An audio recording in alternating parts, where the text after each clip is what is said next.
ଶ୍ରୀକୃଷ୍ଣଙ୍କ ଜନ୍ମ କାହାଣୀ। କଂସ ମଥୁରାର ରାଜା ଥିଲେ, କିନ୍ତୁ ସେ ବଡ଼ କ୍ରୂର, ଅହଙ୍କାରୀ ଓ ନିର୍ଦ୍ଦୟ। ସେ ନିଜର ପିତାଙ୍କୁ ରାଜସିଂହାସନରୁ ହଟାଇ ଦେଇଥିଲେ ଏବଂ ରାଜ୍ୟରେ ଭୟର ଶାସନ ସ୍ଥାପନ କରିଥିଲେ। କଂସଙ୍କ ଶାସନ କାଳରେ ଲୋକମାନେ ସୁଖ, ଶାନ୍ତି ଓ ସୁରକ୍ଷାର ଅଭାବରେ ବଞ୍ଚୁଥିଲେ। ସେ ଯାହା କହୁଥିଲେ ସେଇଟାକୁ ନିୟମ ବନାଯାଉଥିଲା ଏବଂ କେହି ବିରୋଧ କରିଲେ ତାଙ୍କୁ କଠୋର ଶାସନ ଭୋଗିବାକୁ ପଡ଼ୁଥିଲା। ମଥୁରାରେ ଉଗ୍ରସେନଙ୍କ ପୁତ୍ର କଂସ ବଡ଼ ନିର୍ଦ୍ଦୟ ଏବଂ ସ୍ୱାର୍ଥପର ରାଜା ଥିଲା। ତାଙ୍କ ଭଉଣୀ ଦେବକୀଙ୍କ ବିବାହ ବସୁଦେବଙ୍କ ସହ ହେବା ସମୟରେ ଆକାଶବାଣୀ ହେଲା, ହେ କଂସ, ତୁମର ନାଶ ଦେବକୀଙ୍କ ଅଷ୍ଟମ ପୁତ୍ରଙ୍କ ହାତରେ ହେବ। ଏହି ଭବିଷ୍ୟବାଣୀ ଶୁଣି କଂସ ଦେବକୀ ଓ ବସୁଦେବଙ୍କୁ କାରାଗାରରେ ପକାଇଦେଲା। ବସୁଦେବ ବୁଝାଇ କହିଲେ, ଆମେ ଯେତେ ସନ୍ତାନ ପାଇବୁ ସେମାନଙ୍କୁ ତୁମକୁ ଦେଇଦେବୁ।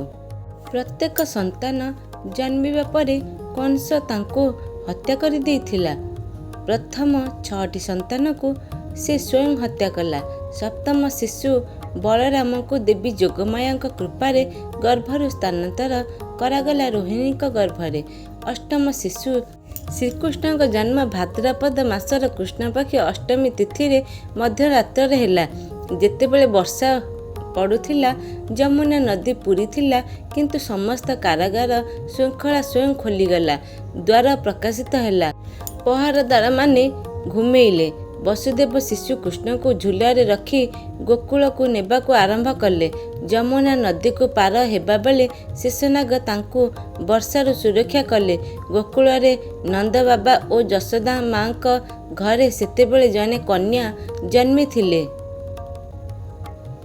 ବସୁଦେବ ଶ୍ରୀକୃଷ୍ଣଙ୍କୁ ଯଶୋଦାଙ୍କ ଝୋଲାରେ ସୁରକ୍ଷିତ ଭାବରେ ରଖି ସେଠାରୁ ଯଶୋଦାଙ୍କ ଜନ୍ମିଥିବା କନ୍ୟା ଶିଶୁକୁ ନେଇ ପୁନଃ କାରାଗାରକୁ ଫେରିଲେ।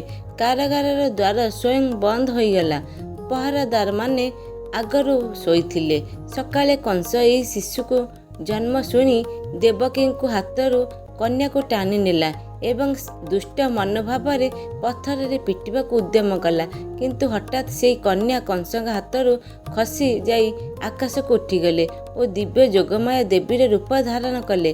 ଆକାଶରୁ ସେ କହିଲେ, ହେ କଂସ, ତୁମକୁ ମାରିଲା ବାଲା ଆଗରୁ ଜନ୍ମିଗଲା, କିନ୍ତୁ ସେ ତୁମ ହାତରେ ନୁହେଁ, ସେ ଗୋପରେ ସୁରକ୍ଷିତ ଅଛି।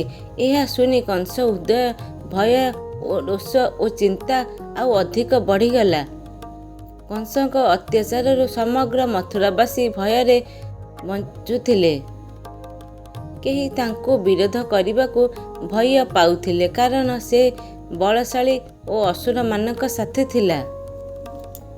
ଏହି ଚ୍ୟାନେଲର କଥା ଯଦି ଭଲ ଲାଗୁଥାଏ ତେବେ ଲାଇକ୍ କରନ୍ତୁ, ସେୟାର କରନ୍ତୁ ଓ ସବସ୍କ୍ରାଇବ୍ କରନ୍ତୁ।